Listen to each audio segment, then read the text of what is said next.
बेवकूफ़ लोग हैं, बेवकूफ़ लोग हैं। कोई बेवकूफ़ों की कमी है क्या देश के अंदर? ये बेवकूफ़ लोग बीजेपी वाले बेवकूफ़ी कर रहे हैं, बीजेपी वाले बेवकूफ़ी कर रहे हैं देश के अंदर भी और प्रदेश के अंदर भी, बिना मतलब कंपेयर करते हैं। हिंसा में मौका, सीएम का चौका। विपक्ष के लोग हम लोग ऐसी बेवकूफ़ी बातें बोलते। पहली बार मैं नेताओं को देख रहा हूँ जो मुख्यमंत्री के उम्मीदवार बने बैठे हैं, वो ऐसी बेवकूफ़ी की बातें कर रहे हैं कि राजस्थान में प्रियंका गांधी जी और राहुल गांधी जी क्यों नहीं आते हैं। और वो तो उनकी सरकार है वहाँ पर, तो वो वहाँ जाएंगे जो विपक्ष की जहाँ सत्ता पर ये सरकारें हैं। हमारे यहाँ आना चाहिए, प्रधानमंत्री जी को आना चाहिए, गृह मंत्री जी को आना चाहिए। अंदाज कड़क, वार बेधड़क। ऐसे मूर्ख लोग बन गए हैं इनके पदाधिकारी, जिनको इतना ही नहीं सेंस है कि किस तरह की घटना में क्या किया जाता है। एक आदमी उनके घर गया नहीं, पहले जो आदमी मारा गया उनके घर पे कोई नहीं गया।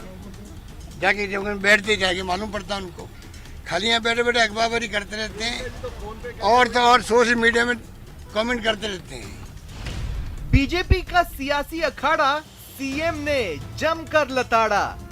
यही तो मूर्खता है। जब मरा कोई व्यक्ति उसी दिन भेज देते, हकीकत मालूम पड़ जाती तो डेलीगेशन भेजने की जरूरत नहीं पड़ती। यही तो मूर्खता है उनकी। हिंसा पर सियासत सुर्ख, कौन ज्ञानी कौन मूर्ख। नमस्कार, बहुत स्वागत है आपका। प्राइम डिबेट देख रहे हैं आप, आपके साथ में जेपी शर्मा। दौर बदला है तो सियासत के चेहरे भी बदलते रहे हैं। कभी राजधर्म चर्चा में रहता है तो इन दिनों विपक्ष के धर्म पर बहस छिड़ी हुई है।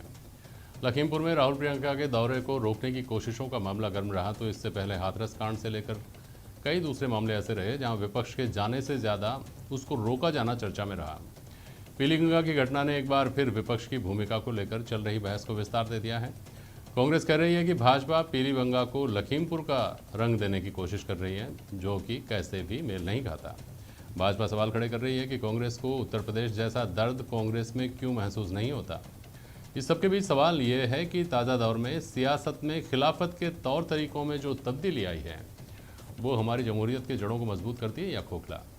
आज प्राइम डिबेट में इस पर बहस होगी इन सवालों के जरिए कि क्या पीलीबंगा में लखीमपुर का जवाब ढूंढ रही है भाजपा।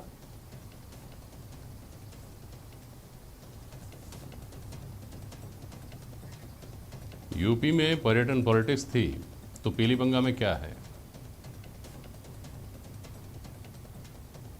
और खिलाफत का बदलता चलन सियासत को किस तरफ ले जा रहा है।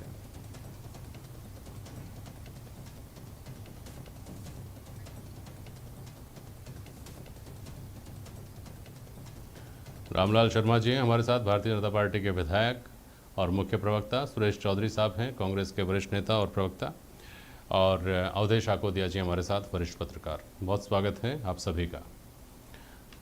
रामलाल शर्मा जी, पहले बात जहां से निकली है वहां से ही बात शुरू करें।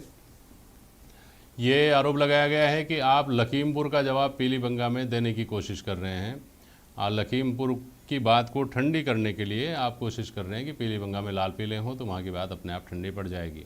कैसे समानता लगती है आपको दोनों मामलों में, रामलाल जी? देखिए जेपी शर्मा जी, लखीमपुर की जो घटना घटित हुई है वो घटना दुखद है। इसी घटना के लिए कोई भी हर्ष व्यक्त नहीं कर सकता कि वो घटना बहुत अच्छी हुई है, और घटना थी, घटना हो गई। लेकिन जब घटनाओं के ऊपर सियासत करने लगे और घटनाओं के ऊपर सिर्फ नजरिया अलग अलग रखने का प्रयास किया जाए तो बात तो उठती है, सवाल भी उठेंगे ही। राजस्थान के अंदर जिस प्रकार से घटनाएं घटित हो रही है, राजस्थान में जब भारतीय जनता पार्टी की सरकार थी और पहलुका की घटना हुई, उस घटना के बाद में सरकार ने, तत्कालीन सरकार ने सख्त कदम उठाते हुए जो भी मुलजिमान थे उनको गिरफ्तार किया, कानून के दायरे के अंदर उनके खिलाफ कार्रवाई करने का प्रयास किया गया। लेकिन राजस्थान के अंदर कांग्रेस की सरकार है, और कांग्रेस की सरकार को रहते हुए एक ने अनेकों घटनाएं ऐसी हुई है। 12 के अंदर एक वाल्मीकि को दिन दहाड़े मारा गया, सोशल मीडिया के ऊपर उसका वीडियो बनाकर वायरल किया गया। अलवर के अंदर हरीश जाटव को मारा गया, सोशल मीडिया के ऊपर उसका वीडियो बना के वायरल किया गया। पीलीबंगा के अंदर भी इसी तरीके से दिन दहाड़े एक अनुसूचित जाति के व्यक्ति को मारा गया और सोशल मीडिया के ऊपर उसका वीडियो वायरल किया गया। घटनाएं होती है, लेकिन कांग्रेस के नेता को सिर्फ और सिर्फ यूपी दिखती है। राजस्थान के अंदर जो घटनाएं घटित हो रही है, आज मुख्यमंत्री जी का बयान मैंने देखा, और उस बयान के अंदर उन्होंने कहा कि हम विपक्ष के अंदर है उत्तर प्रदेश में, इसलिए हमारी जिम्मेदारी बनती है कि हम विपक्ष का धर्म निभाए। तो क्या जहां सत्ता है वहां सत्ता के ऊपर आप इस तरीके से शासन के तंत्र का संचालन करोगे कि लोगों को दिन दहाड़े मारा जाए और वीडियो बनाकर सोशल मीडिया के ऊपर एक सनसनी पैदा की जाए? जिम्मेदारी आपकी सरकार की है। आप समय रहते हुए अगर कदम उठा लेते तो इस प्रकार की पुनरावृत्ति नहीं होती। आज राजस्थान के अंदर एक के बाद एक घटनाएं ऐसी हो रही है जो हम सबको शर्मसार करने वाली है, लेकिन उसके बावजूद भी राजस्थान की सरकार कह रही है कि भारतीय जनता पार्टी के नेता इस घटना को इससे जोड़ के देखे जाते हैं। राजस्थान के अंदर या तो आप ये तय कर दे कि राजस्थान के अंदर जो घटनाएं घटित होती है वो गरीब और मजदूरों के प्रति घटनाएं घटित हो रही है, इसलिए उनका इस समाज के अंदर कोई स्थान नहीं है। आप ये तय कर दें, कोई दिक्कत नहीं है। और आप समझते हो कि उत्तर प्रदेश के अंदर जो घटनाएं घटित होती है सिर्फ वही घटनाएं महत्वपूर्ण है, तो मेरे ख्याल से ये अलग है। कांग्रेस पार्टी को घटनाएं चाहे राजस्थान के अंदर हो चाहे उत्तर प्रदेश के अंदर हो, अगर इस प्रकार की दुखद घटनाएं घटित होती है तो सबके लिए निंदनीय होनी चाहिए और उसके ऊपर राजनीतिक चश्मे के लिए नहीं, जो पीड़ित पक्ष गए उसको सहायतार्थ नजरिए से देखना चाहिए। रामलाल जी, जिस सेलेक्टिविटी के आरोप आप कांग्रेस पर लगा रहे हैं उस सेलेक्टिविटी के आरोप आप पर कैसे लगते हैं उस पर भी मैं आता हूं, और आपने जो राजनीतिक आरोप लगाया उसका जवाब अभी सुरेश चौधरी देंगे। लेकिन एक बात का जवाब दीजिए कि लगातार हमलावर तो आप इस बात को लेकर है ना कि राहुल प्रियंका यूपी तो पहुंच जाते हैं, छोटी छोटी घटनाओं पर राजस्थान क्यों नहीं आते? कोई एक नज़ीर अगर ऐसी हो, भाजपा शासित राज्यों में भी घटनाएं हुई है ना, कोई ऐसी नज़ीर मिलती हो जिसमें आपकी इकाई के लोग, आपकी भारतीय जनता पार्टी के केंद्रीय इकाई के या वरिष्ठ नेता जो आपके हैं वो वहाँ पहुँचे हों, ऐसी कोई घटना है तो मुझे याद दिला दीजिए। देखिए, राजस्थान के अंदर जितनी भी जहाँ सरकार आपकी पार्टी की होती है वहाँ तो जी नहीं जी जी नहीं जेपी शर्मा जी, घटनाएं जैसा मैंने पहले कहा, घटनाएं चाहे कोई से शासन के तंत्र भी घटित हो, लेकिन घटनाएं घटने के बाद में कानून के दायरे के अंदर सख्त कार्रवाई करे, ये सरकार की जिम्मेदारी भी है, सरकार की नैतिकता भी है। लेकिन आपने देखा होगा कि राजस्थान के अंदर आज क्या मुख्यमंत्री जी दावा करते हैं कि हमारे पास 125 विधायकों का समर्थन प्राप्त है। ठीक है, अच्छी बात है, समर्थन प्राप्त है, तो क्या 125 विधायकों में से एक भी विश्वास का विधायक नहीं है जिसको आप गृह मंत्री बना सकें, या एक भी विधायक काबिलियत वाला नहीं है जिसको गृह मंत्रालय संभाल सके? अब आप सारे डिपार्टमेंटों के मुखिया बन के बैठ जाए और डे बाय डे की मॉनिटरिंग कोई नहीं करे और एक के बाद एक घटनाएं घटित होती रहे। इन्हीं के शासन के विधायक कई प्रकार के आरोप, संगीन आरोप सरकार के ऊपर लगा रहे। बजरी के माफिया कितने, मेरे पास सूची है जो विधानसभा के अंदर लगाई थी, 450 कर्मचारी अधिकारियों के ऊपर वो माफियाओं ने हमला किया है जिसकी एफआईआर दर्ज है। और अधिकारी भी ऐसे नहीं है कि कोई कांस्टेबल स्तर का हो, deputy SP, SP, additional SP स्तर के अधिकारियों के ऊपर हमले होने लगे। तो मेरे ख्याल से आने वाले समय के अंदर ये सबसे बड़ी चुनौती हम सबके सामने है और उस चुनौती का समाधान एक ही है, कठोरता से जो भी आरोपी है, जो भी मुलजिम है, उनके खिलाफ सख्त कार्रवाई करे सरकार। रामलाल जी, आज जो विषय हम ले रहे हैं उसमें राजस्थान की भी बात हो रही है, उत्तर प्रदेश की भी बात हो रही है, बात कानून व्यवस्था की है, बात अपराध की है। आप सवाल उठाने के राजस्थान में गृह मंत्री नहीं है। आप मुझे याद करके बता दीजिएगा अभी कि यूपी में आखिरी गृह मंत्री कब बने थे, कौन बने थे? सुरेश चौधरी जवाब दीजिए। जेपी जी, मैं रामलाल जी की बात बड़ी धैर्य से सुन रहा था और आशा करता हूँ कि वो सारी बातें आप धैर्य से सुन। मुख्यमंत्री जी का आज वक्तव्य था, रामलाल जी की पार्टी जब प्रियंका जी और राहुल जी दोनों यूपी जा रहे थे तो उन्होंने कहा था ये पर्यटक स्थल है क्या? मतलब राहुल जी और प्रियंका जी किसी घटना, दुर्घटना में किसी का दुख बांटने जाएं तो वो तो पर्यटक। आज राजस्थान के अंदर इनकी कमेटी गई पीलीभंगा, हमने नहीं रोका ना, नहीं रोका ना। हाँ। ऐसे ही इनको राहुल जी और प्रियंका जी जाते हैं, हर बात में राहुल जी प्रियंका जी क्यों जाते हैं, क्यों आते हैं?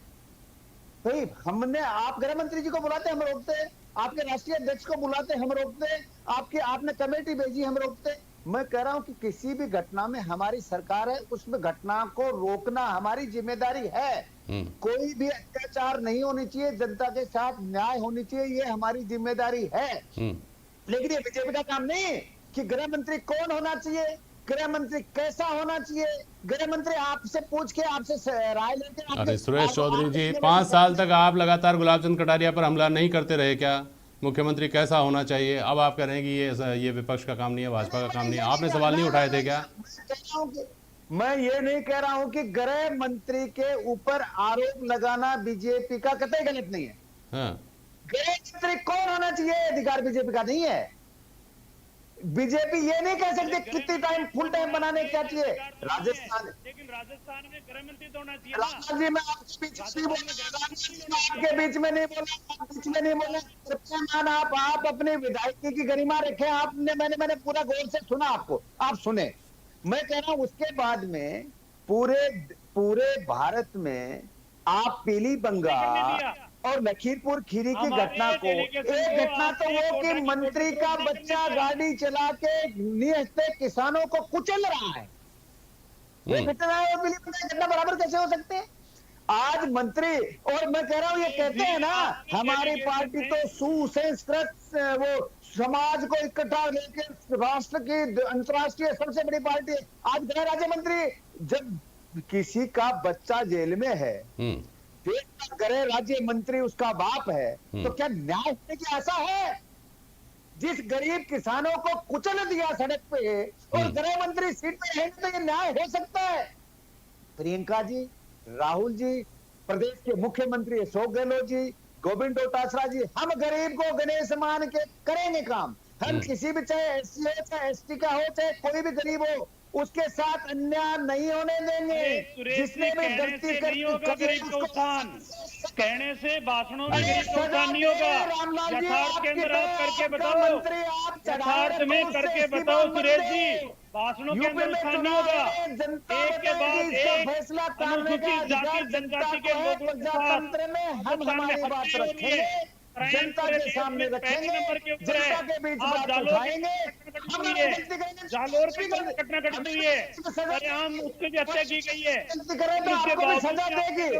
आप गुंडों को, मवालियों को, आदतन अपराधियों को, स्टीसीटों को मंत्री बनाओ, सरकार चलाओ, जनता देगी इसका जवाब। रामलाल जी, जनता देगी, इसलिए जनता जनार्दन से बड़ा होने की कोशिश ना करे आपकी पार्टी। ये व्यक्तिगत में रामलाल जी को नहीं कह रहा, मैं भारतीय जनादेश दिया है, 2024 में जनादेश देगी।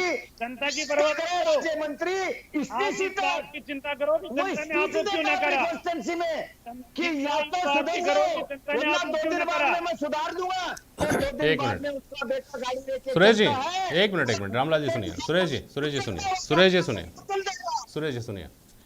सुनिए। 2 पार्टियां हो गई इस मामले में, एक विपक्ष जो यहाँ गया है पीली बंगा, एक विपक्ष जो लखीमपुर जाना चाहता था, और दूसरी पार्टी हो गई सरकार। तो यहाँ ये बात तो समझ में आती है कि वहाँ सरकार ने रोका तो उस पर सवाल उठे, यहाँ सरकार ने नहीं रोका तो सवाल नहीं उठे। लेकिन अगर विपक्ष वहाँ गया था और वहाँ जाकर सही कर रहा था, तो यहाँ जा रहा है विपक्ष, तो वो गलत कैसे कर रहा है सुरेश चौधरी जी? कहाँ हमने गलत कर रहा है? सवाल किस बात का है? सवाल किस बात का है? और सवाल इसी बात का तो है कि आप ये कह रहे हैं कि ये तो नौटंकी कर रहे हैं, ये तो नौटंकी कर रहे हैं, ये तो लोगों को भड़काने की कोशिश कर रहे हैं। जैसे भाजपा करी थी लखीमपुर खीरी में, आप आग में घी डालने की कोशिश कर रहे हैं। आग तो शांत हो चुकी की घटना को और पीली बंगा की घटना को एक घटना बताती है, ये गलत है। ये घटना एक कैसे हो सकती है? ठीक है, अब सुनिए आप अवधेश को दिया जिस तरह की चर्चा है, जिस तरह से आज पीली बंगा मामले को लेकर के ये कहा जा रहा है कि भारतीय जनता पार्टी इसको लखीमपुर खीरी के मामले की काट के तौर पर हाथ में लिया है। ये बहुत कारगर काट है क्या? जेपी जी देखिए, कारगर काट ये इसलिए नहीं है क्योंकि लखीमपुर खीरी में जो विपक्ष के नेता गए थे वो शीर्ष स्तर के नेता उनके वहाँ पर गए थे, जबकि भारतीय जनता पार्टी के जो पीली बंगा में नेता गए हैं वो प्रदेश स्तरीय जो बड़े नेता हैं वो भी वहाँ पर नहीं गए हैं। और इन 2 घटनाओं की नहीं, किन्हीं भी घटनाओं की आपस में तुलना नहीं हो सकती, क्योंकि हर घटना की परिस्थिति अलग होती है, हर घटना अलग तरीके से घटित होती है, तो तुलना करना तो मेरे हिसाब से ठीक नहीं है। लेकिन जो राजनीतिक दल हैं, जो उनका दर्द होता है वो अपने दल की पोजीशन देख के उठता है। यदि आप विपक्ष में हैं तो आपको बहुत दर्द होता है कि किसी के ऊपर कोई अत्याचार हो रहा है, कोई अपराध घटित हो गया। यदि आप सरकार में हैं तो वो घटना आपको आग नजर आती है और आपको ऐसा लगता है कि विपक्ष वहां पर आग में घी डालने का काम कर रहा है, जबकि आप जब विपक्ष में होते हैं यही काम आप करते हैं। तो इस तरह के जो आरोप और प्रत्यारोप लगाए जाते हैं एक दूसरे की तरफ से, ये जनता इनको बहुत अच्छे से समझती है। भले ही आप कोई पॉलिटिकल माइलेज लेने के लिए विपक्ष के तौर पर आप कहीं पर चले जाएं, और सरकार ये दावा करते रहे कि हमारी सरकार में तो इस तरह की घटनाएं होती नहीं है, यदि हो भी जाती हैं तो हम कठोर कार्रवाई करते हैं। और जब विपक्ष सवाल उठाता है, जब आप विपक्ष में होते हैं तो इस तरह के तीखे सवाल आप पूछते हैं। तो जनता धीरे धीरे सब किस तरह के बयान दोनों तरफ से आते हैं इनको समझती है। लेकिन जो मुख्यमंत्री ने आज कहा है जी, वो इसलिए काबिले गौर है कि जिस तरह के पॉलिटिकल आरोप लगाए थे, जो पॉलिटिकल वार भाजपा की तरफ से किया गया था कि वहां पर राजनीतिक पर्यटन करने के लिए राहुल गांधी, प्रियंका गांधी गए हैं, तो उन्होंने एक पॉलिटिकल भाषा में उसका जवाब दिया है, तो उसको उसी तौर पर लेना चाहिए। बिल्कुल। और रामलाल शर्मा जी, सेलेक्टिव अप्रोच की अभी आपने बात की थी, सेलेक्टिव अप्रोच की बात तब उठती है जब, जैसा कि अभी अवधेश आकोदिया कह रहे थे, आज जो बयान आया उसमें ये कहा गया कि सियासत भी अगर करनी है, भाव ये था मुझे लगता है, तो उसी दिन अगर आप पहुंचते तो बात समझ में आती। 4 दिन बाद आपको इस घटना के बारे में आपका ध्यान जाता है कि ले अब चलते हैं, वहाँ पहुँचते हैं। पहली बात। दूसरी बात ये, सेलेक्टिव अप्रोच इसलिए भी कि उसी इलाके में अभी किसानों ने कई दिन तक डेरा डाल करके रखा है, उस वक्त आपने इस तरह का विरोध प्रदर्शन नहीं किया था जिसकी यूँ चर्चा हो। तो क्या ये सेलेक्टिव अप्रोच नहीं है, या फिर किसानों के मामले में हाथ डालने का नैतिक साहस नहीं था? देखिए जेपी शर्मा जी, भारतीय जनता पार्टी हर मुद्दे के ऊपर मुकर होकर बात अपना पक्ष भी रखने का काम करती है और अपनी मर्यादा में रहकर, कांग्रेस की तरह सिर्फ राजनीतिक लाभ प्राप्त करने के लिए नहीं, सिर्फ उस मुद्दे की गंभीरता को ध्यान में रखते हुए हर मुद्दे को उठाने का काम करिए, सरकार का हम ध्यान दिलाने का काम करें। लेकिन आपने देखा होगा जिस राजस्थान सरकार के, अरे सुरेश जी सुनने की आदत डालो, सुनने की आदत डालो, सुनने की आदत डालो सुरेश जी। 1.5 साल तक राजस्थान प्रदेश के मुखिया राजनीतिक क्वारंटाइन के अंदर रहे, सिर्फ सरकार बचाना आपकी प्राथमिकता है, सरकार को बचाना आपकी प्राथमिकता है। किसानों को चलाना चाहिए, राजस्थान में होने वाले किसी चीज का इश्यू बनाना चाहिए, नहीं चलेगी। आपको जाना पड़ेगा जनता के बीच में। आप राहुल जी के बराबर प्रधानमंत्री जी को भेजा करो, राष्ट्रीय अध्यक्ष के बराबर राष्ट्रीय अध्यक्ष को भेजा करो। दलितों के ऊपर अत्याचार हो रहा है, अशोक दलितों पे अत्याचार हो रहा है। राजस्थान के मुख्यमंत्री जी ठीक कर रहे हैं, घटना उसी दिन जाते, आप उसका दुख दर्द पूछते, उसके आंसू पूछते। की घटना, अलवर की घटना, हम भी बारात की घटना, किन घटनाओं का उल्लेख करूं मैं, किन किन घटनाओं का उल्लेख करूं? बाड़मेर की घटना, उसके बाद जालौर की घटना, अलवर, नाबालिग बच्चों के साथ दुष्कर्म हो रहा है और उसके बावजूद भी आपको शर्म नहीं आती? किस तरीके की भाषा काम में ले रहे हो आप? आपको नाबालिग बच्चे की दुर्घटना नजर आ रही है। रात को 12 बजे दिन पुलिस फोर्स के पहले यूपी में जलाया जाता है, उस बच्चे का आज तक न्याय नहीं मिला है। आप कौन जाए? जिंदा आदमी आपकी फोर्स जनता पकड़ाती है और यूपी की पुलिस उसको मरा हुआ पेश करती है।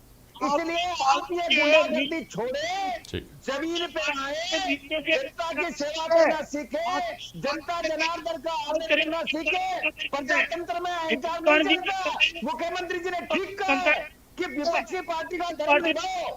राजस्थान के अंदर चलिए ठीक है, सुनिए अब आप दोनों सुनिए। अवधेश आकोदिया, क्या ऐसे विषय पर जब बात हो रही है तो क्या ये चर्चा भी नहीं होनी चाहिए कि दलितों की राजनीति या दलितों की मसीहाई करने वाली, मसीहाई का दावा करने वाली मायावती ने सिर्फ एक ट्वीट किया है इस मामले के ऊपर, और चलिए वो उनका अपना पार्टी का एक तरीका होगा, लेकिन जो भीम आर्मी ये अवसर तलाशती रहती है जिसके बारे में माना जाता है कि हाथरस में कांड हो, कहीं और कांड हो, अगर आगे दलित शब्द आ गया है तो वो वहाँ पहुँचती है। भारतीय जनता पार्टी और तमाम जो दूसरी बहुत सारे इस विचारधारा के भी लोग हैं कि अपनी राजनीतिक जड़ें तलाशने के लिए जहाँ गुंजाइश मिलती है वहाँ वो पहुँचते हैं। केवल भीम आर्मी की बात नहीं है, बहुत सारे संगठन ऐसे पैदा हो गए हैं, और जहाँ उनको गुंजाइश नहीं लगती वहाँ वो मौन साध लेते हैं या औपचारिकता पूरी कर लेते हैं। ये भी क्या एक खतरा नहीं है सेलेक्टिव अप्रोच की जब बात चलती है? तब बिल्कुल बिल्कुल जेपी जी, देखिए जो राजनीतिक दल हैं उनकी तरफ से तो सेलेक्टिव अप्रोच रहती है, लेकिन जो खुद को सामाजिक संगठन कहते हैं या जो सामाजिक संगठन के रूप में जो राजनीति करते हैं उनकी तरफ से भी ये जो रवैया अपनाया जाता है ये बहुत दुखद है, दुर्भाग्यपूर्ण है। क्योंकि कोई भी इस तरह का जो संगठन होता है वो दावा करता है कि हम उस समाज की नुमाइंदगी करते हैं, और उसमें भी आप कहीं पर अत्याचार होते हैं तो उसमें भी आप सेलेक्टिव अप्रोच अपनाते हैं कि यहाँ पर बोलना है, यहाँ पर चुप रहना है, यहाँ पर कम बोलना है।